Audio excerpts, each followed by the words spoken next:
y'all. Hello. Okay. My name's Mary Lou Matthews, and I've been a resident of Union Township for 43 years. I live at 15 Sneed Road. I'm here to talk about Peters Creek flooding. All right, so it runs along the property boundary of our home. And when we first acquired our property in September of 1981, Peters Creek was somewhere within the vicinity of 10 feet wide. Today, it's in the area of 20 to 30 feet wide, and I'm not joking, from the erosion. A big part of this reason is not only in our community homes being built, but they're being built in other communities. And unfortunately, we're downstream, and I get that. They all dump into Peters Creek. I want to take a moment to talk about the retention and detention ponds that we have just in Union Township, which I'm sure you're probably aware of. Approximately about 4 years ago, when the previous board was in, it was found that the retention ponds were way overdue, and they were placed on mandatory removal of the sediment. I personally witnessed 2 areas that had truckloads, triaxle truckloads of sediment being removed. One of them was the Giant Eagle supermarket. The other one was out at Trax Farm. I also saw the retention pond across from the quilting place being, Apartments. correct, and the Gastonville Grade School being done. And I know this current board is aware that every municipality must maintain an annual inspection of those retention ponds.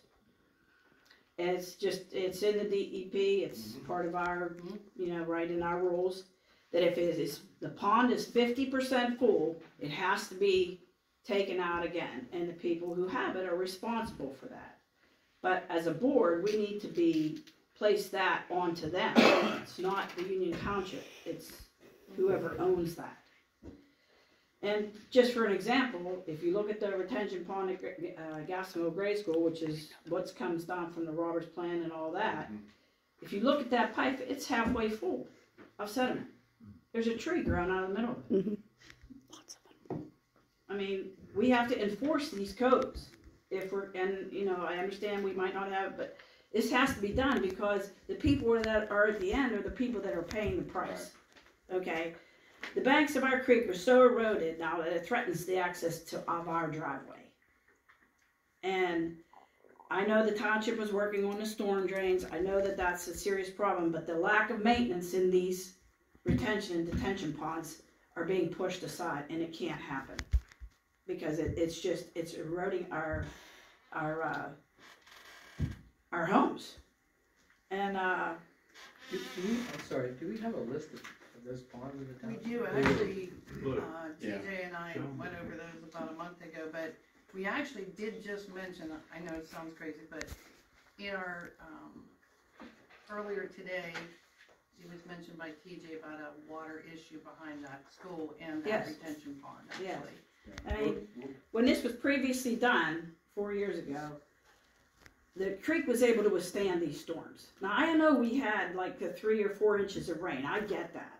But it was unbelievable, the amount of flooding that we had, just at our home. And I can't attest for anybody else. I do have a couple of pictures that, between my home and my neighbor home as to what has happened to that. And I like to know, do you have any kind of Plan? Well, not so much a plan, but do you have? I mean, it has to be documented that this has been done. That you have those. It is because public. we have this MS4 obligation with the DEP. Okay. We work quite with banks and engineers. I don't want to say previous board because it seems I mean, the I wrong. don't want to go there, but We did not make the removal of the sediment to the standard we said to the DEP we were.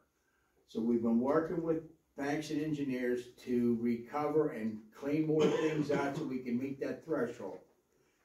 We have another series of coming up of 4 projects that we're going to have to do for the MS4 to satisfy that requirement. And a lot of that is erosion along creeks and things like that. I mean, it's dumping from all the way from Thomas Church, every little creek and stream Exactly. So into Peters Township. fortunately, the Creek, road I mean, Peters superintendent Creek. that we hired is the one that went and did those retention pond inspections that 4 years ago. Yeah, So he's very familiar with them and where they're supposed to be. And I believe, TJ was going to go visiting Mr. Tomko, not just particularly to the retention pond, but that as well as other things. Well, yeah, it's, you know, yeah. we get a lot of stuff, a lot of runoff. Can I have your address? Yes, 15 Snee Road, these are two pictures. 15 C Road? 15 Snee, S-N-E. Oh, I know that's actually. That's my neighbor's, under his bridge. This is where it was. That's like two I and a half used feet. to cut the grass underneath that bridge. I drove my This tractor is all underneath right. that This bridge. I have the same. just left it holding on to the My tree. husband Bridge looked at on them the last 88 time. between me and the Dairy Queen. Even in my 20s, I could stand underneath there. There is this much till it comes up over 88 from sediment. Like there is this much Yeah, till it's it's gonna come up incredible. over 88. I know I'm not making this up, I did talk to Randy Skrinovich, the superintendent from Ringgold. We are meeting next week, because there's an issue on College Street behind Gassonville, and I'll bring these other things that you mentioned to us as far as. I mean, it's, you know, it's incredible the amount, what has happened. And I know that, I mean, it's not just our, but if we don't start somewhere, we have to get to these other meetings also, Peters, that they are doing what they're supposed to do. Because I will tell you right now, that new development up there, right across from where, Thomas, when you used to go in for the coal mine there, okay? If you look at that retention pond there, it's supposed to empty out between 24 and 48 hours when it holds water, if it's done correctly. There's water in that all the time, halfway up that pipe, all the time, it never comes out. And now it's running out onto the road. And in the winter, that was a nice big icy spot right on that corner bend. Yeah. Oh, yeah, it sure was. So, I mean, It's we do not, have it's not ours. to do something, we have to get those retention ponds. We have a road damage that we think possibly is from a failing retention pond on a property that we're looking into, that we've had an issue this week, to see if it's not a failing retention pond, putting water underneath the road. So, I'll just say one thing quickly about this, to Ms. Matthews' point. Under our MS4 permit, one of our annual MCM requirements is to do an inspection of each of the stormwater ponds, the stormwater BMPs that exist in our township.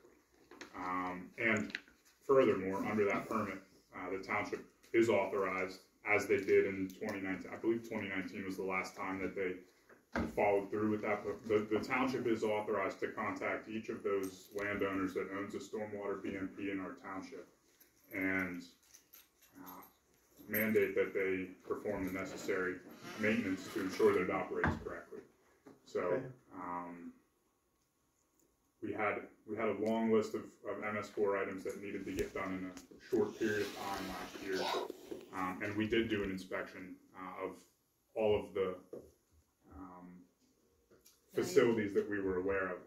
But I think it would be a great idea to go the next step this year and notify the I property owners remember where having they a need. conversation of going over all. We don't need to be retention ponds. responsible, they have to maintain, Exactly. you know, and I know, you know, just that people, like they have HOA fees in those areas where, you know, they have to pay more because they have to have that retention pond cleaned up. Exactly, and it's their obligation It is. to do that. And Yes. so it's not, I mean, it shouldn't cost the Union Township people, but it's costing us with our homes being flooded and stuff. How many decades? So I just wanted to bring that to attention. I think it's important that we get on that. Thank you. Thank you.